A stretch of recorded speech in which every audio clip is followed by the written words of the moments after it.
Some great advice for preparing for a job interview.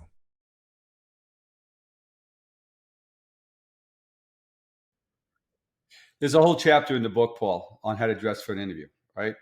And I will tell you, uh, you need to dress for success, right? Unless you're told otherwise. And if they say it's business attire, then you really want to understand what business attire means to that company. I had a young man recently. I felt really bad for him. I didn't prepare him, but he was a family friend. He had this one company he really wanted to work for.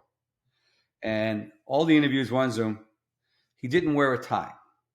And at the end of it, he got feedback because he had a friend working at the company that they went with a different candidate because he didn't wear a tie during the interviews. And everybody that he was talking to was wearing a tie. Something as simple as that can make the difference between whether you get the job or not.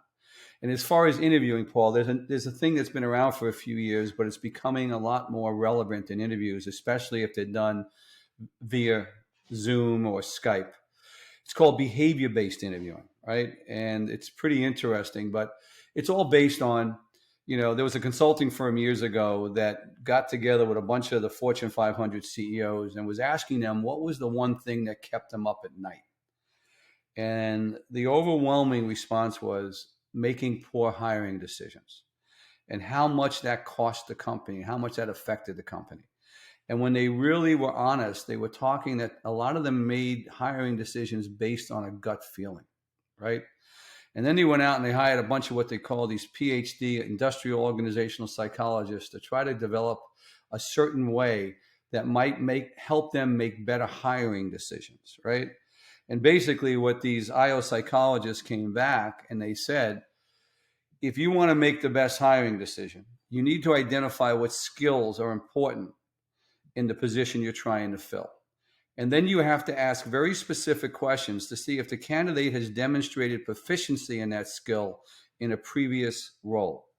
Because statistics show if they had been proficient in that skill previously, the chances of them being proficient for you was over 97%. If they had never demonstrated any proficiency in that skill, whether they're going to be proficient for you the first time, it was a crapshoot. It's a coin toss. So ask the questions, evaluate it the right way, and hire people based on what you need the person to do in the job. So a lot of companies are using this behavior-based approach, and that's a chapter in the book because if you're not prepared for that kind of interview, it can really throw you off.